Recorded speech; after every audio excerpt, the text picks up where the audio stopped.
Bismillahirrahmanirrahim. Zubat dulu ya. Babul mashu al-khuffain wal fardu mashu ba'di ulwin wa nudib. Lil khuffi mashu sufli minhu wal akib. Wal fardu tawi kang den farduaken. Wal fardu tawi kang den farduaken.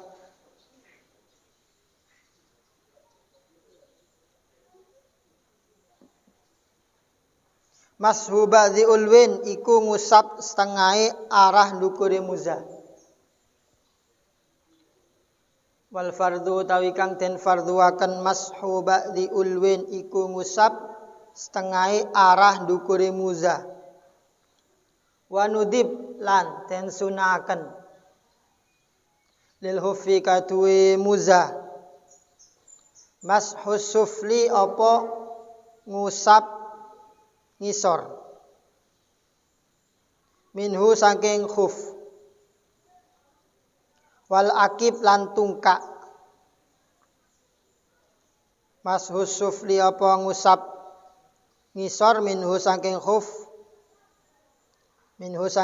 wal akib lan tungkak.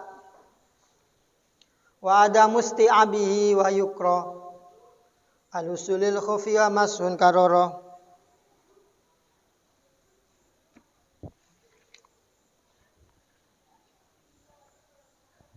Di kitab sampean wayukro apa wayuktaro?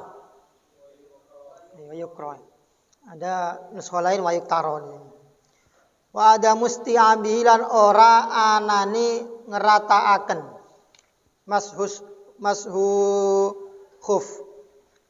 Lan ora anani ngerataaken mashu al khuf. Wa yukrahu lan den makruhaken al ghuslu apa masui lil khuffi kadwi muza. Wa yukrahu lan den makruhaken al-huslu wa yukrah lan den makruhaken al-huslu apa masui lil khuffi kadwi muza. Wa mashun lan ngusap karrohu kang bolan baleni sapa wong hu ing mashu. Wa mashun lan ngusap karroh kang bolan baleni sapa wong hu ing mashul. Mubtilu khalqun wa muddatul kamal faqadamai karsil wa mujibu tisal. Mubtilu tawi kang batalaken wenangi mashu utawi kang batalaken wenangi mashul khuf khalun iku nyoplok muza. Khol'un iku nyoplok muza.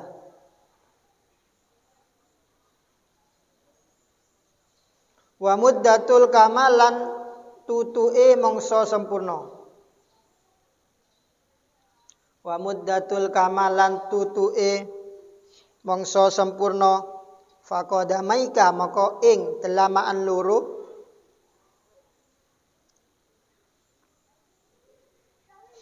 igsil masuwa sira.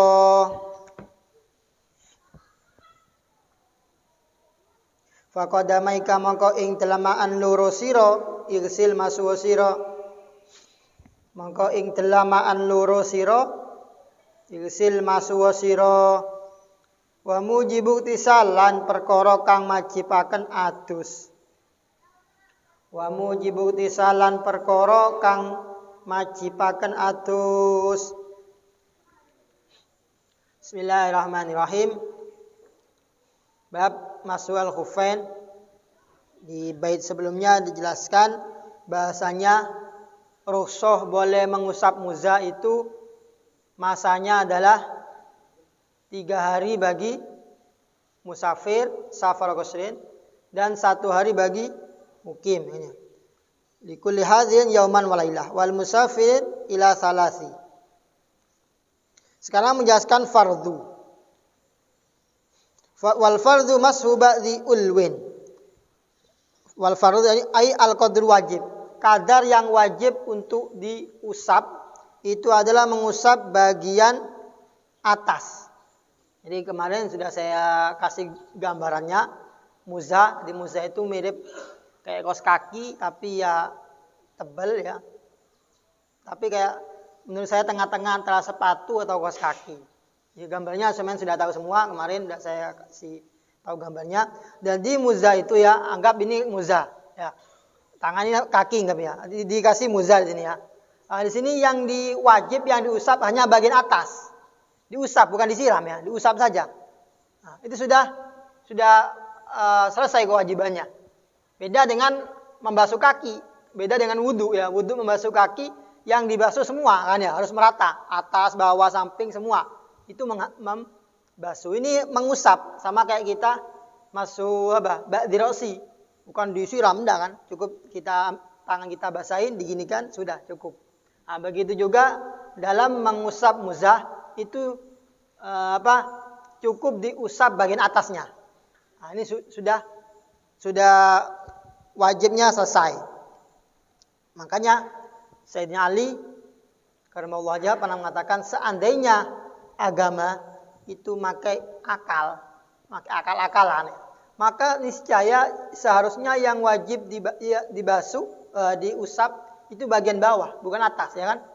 Coba yang kotor mana? Yang kotor yang bawah. Tapi kok yang diusap yang atas? Itu menunjukkan bahwasanya agama itu bukan pakai akal-akalan. Agama itu memang ketentuan dari syariat. Kalau nggak ada sesuatu yang mewajibkan ya enggak. Jadi enggak pakai akal-akalan. Karena kalau pakai akal-akalan yang kotor yang diusap. Jadi muzah itu ya dipakai keluar. Ya kayak gantinya sandal itu. Tapi ketika wudu, karena memang orang Arab, orang-orang ketika itu musim dingin pakai muzah, melepas itu malas atau mungkin ya karena dingin ya. Akhirnya ketika wudu ya wudu sempurna, membasuh wajah, tangan. Ketika membasuh kaki tidak usah dibasuh dan tidak usah dilepas, cukup diusap bagian atasnya saja. Nah, ini masanya 1 hari 1 malam bagi yang mukim. Jadi sampai di rumah misal di pondok mau pakai muzah silakan pakai muzah. Wudu seperti biasa, nanti diusap muzahnya. Udah sholat. Sah.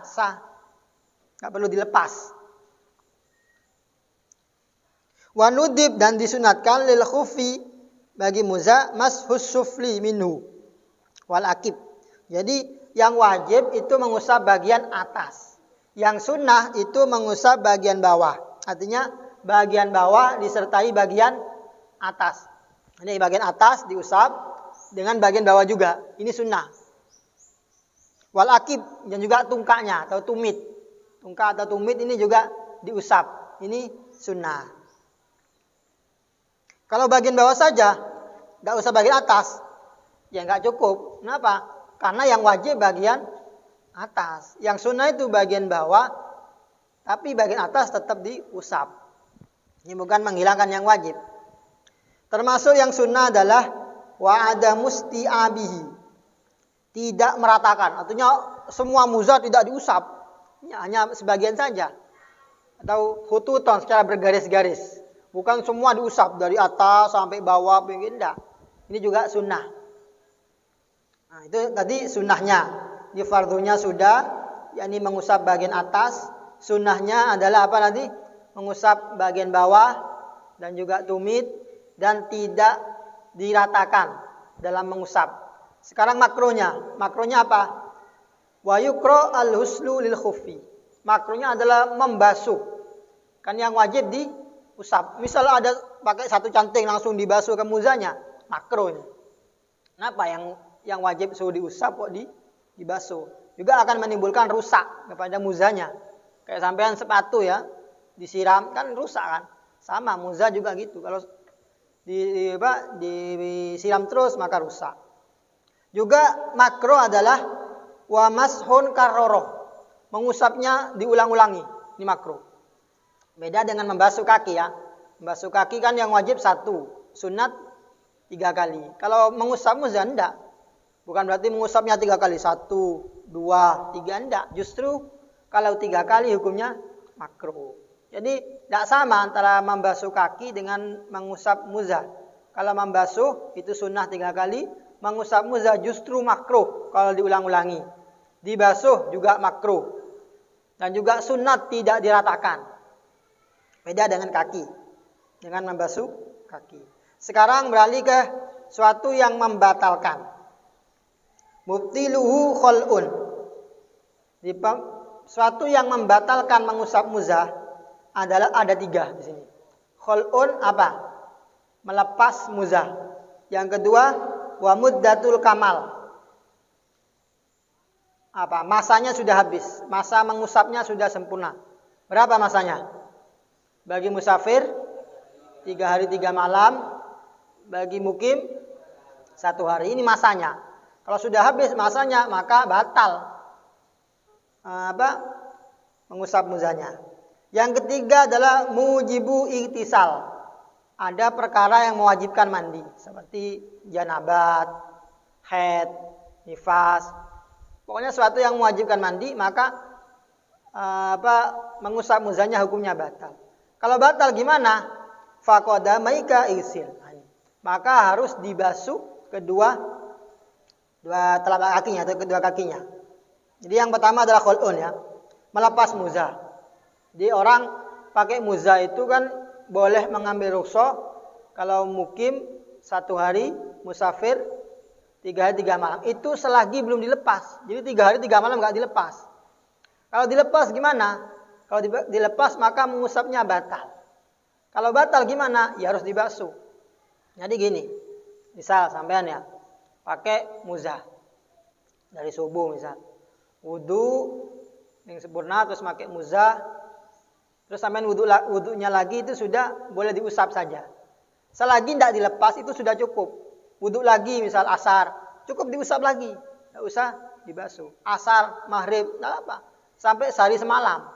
Tapi kalau sampean misal subuh ya, pakai. Kemudian duhur masih pakai. Kemudian jam 2 mungkin karena gerah panas dilepas. Nah, kemudian sampean mau sholat lagi. Ya maka harus ulang lagi. Artinya apa? Kalau sampean lagi punya wudu ya. Misal lagi punya dilepas bentar, dipasang lagi, punya wudu. Maka cukup qadamaika isil. Cukup bukan wudu lagi dari awal enggak. Karena sampean punya wudu. Maka cukup kakinya saja dibasuh. Qadamnya dibasuh. Kenapa? Karena kakinya waktu itu enggak dibasuh, cuma diusap kan ya. Sedangkan diusap itu boleh selagi pakai muzah. Kalau muzahnya dilepas, maka harus dibasuh kakinya. Paham? Ini contohnya kalau punya wudu. Kalau nggak punya wudu gimana? Kalau nggak punya wudu ya wudu lagi dari awal. Ini contoh yang maksudnya mubtiluh ini yang batal adalah mengusap muzahnya, tapi wudunya nggak batal. Kayak tadi. Saya ulangi lagi, sampean punya wudu, kemudian sampean lepas muzahnya, kemudian sampean pingin sholat, maka cukup dibasuh kedua qadamnya. Kemudian sudah sholat, sah. Kenapa? Karena sampean punya wudu. Yang batal cuma mengusap muzahnya saja. Kalau batal maka konsekuensinya adalah faqadamaika ighsil. Begitu juga adalah yang membatalkan muddatul kamal. Apa? Masa aktifnya namanya gitu. Masa aktifnya sudah habis. Sampean sudah mukim musafir misal 3 hari 3 malam. Sudah dapat 3 hari. Maka sampean misal sudah dapat 3 hari atau dapat 1 hari bagi mukim, 1 hari 24 jam ya. Kemudian sampean ingin sholat, sampean punya wudu masih.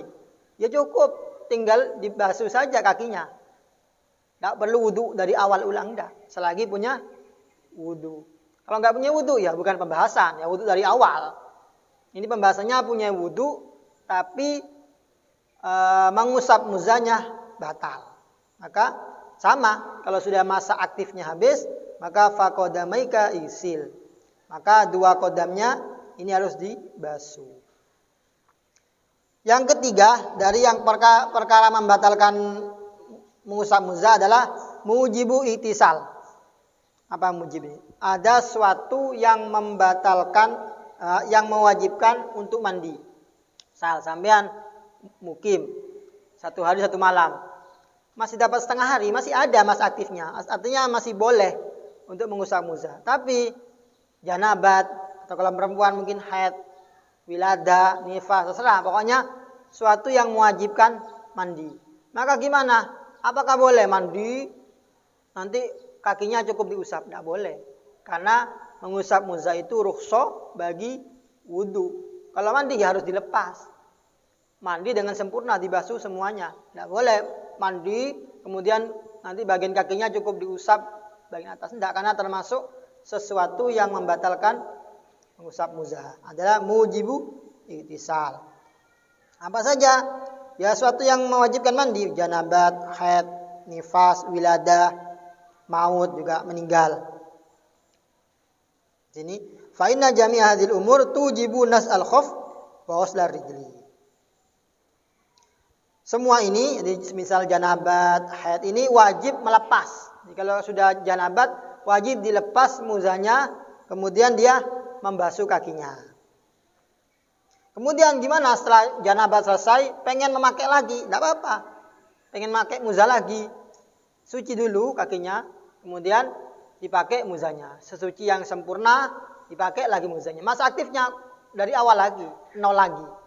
Misal tadi ya, teman 1 hari 1 malam dapat setengah hari, dapat 12 jam janabat, mandi kan, mandi sudah sesuci yang sempurna, dipakai lagi muzahnya. Mandinya misal jam 12 duhur, ulang lagi dari kosong lagi, paham? Bukan doskan yang tadi, kan tadi sudah batal, pakai lagi. Jadi mengusap muzah itu ya bagi mukim itu 1 hari 1 malam itu masa nggak dilepas. Kalau sampai dilepas 1 hari 1 malam dilepas, pakai lagi, kosong lagi, ulang lagi. Artinya boleh sampai setiap hari pakai muzah boleh. Tapi setiap 1 hari harus sesuci lagi, sempurna. Dipakai lagi.